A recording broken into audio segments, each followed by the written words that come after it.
तोहर फाड़ देवो चोलिया देवरा हियो रंगदार।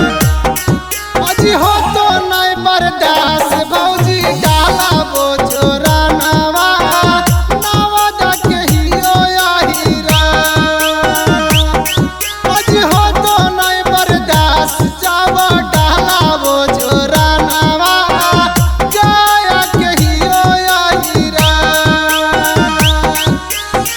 नाने सामान ताहर करे बड़ी तांग देवरू पूछुर पूछुर ओ देवरू पूछुर पूछुर देखे पिचकारी ताहर रंग देवरू पूछुर पूछुर देखे पिचकारी ताहर रंग देवरू पूछुर पूछुर।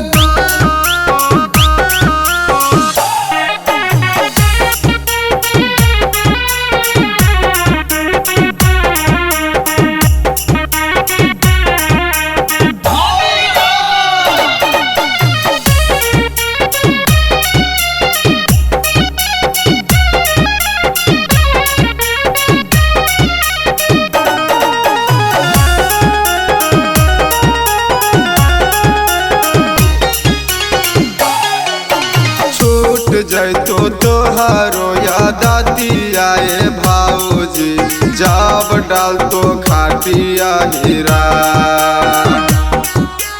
छूट जैतो तोहारो याद आए भाऊजी जब डालतो खाटिया हीरा। अजी हो तो नहीं बर्दाश्त जावो डाला वो छोरा नवा पटन के हियो या हीरा। अजी हो तो नहीं बर्दाश्त जावो डाला वो छोरा नवा आरा के हियो या हीरा।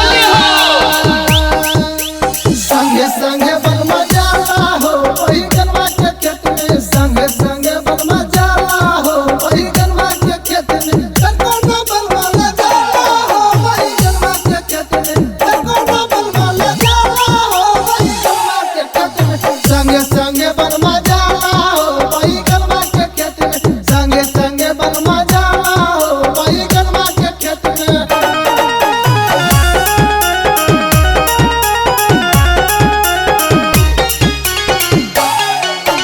यादव जी डालिए लाल रंगवा सुनए भाऊजी सूरज के हई तू तौजा। शर्मा जी डालिए लाल रंगवा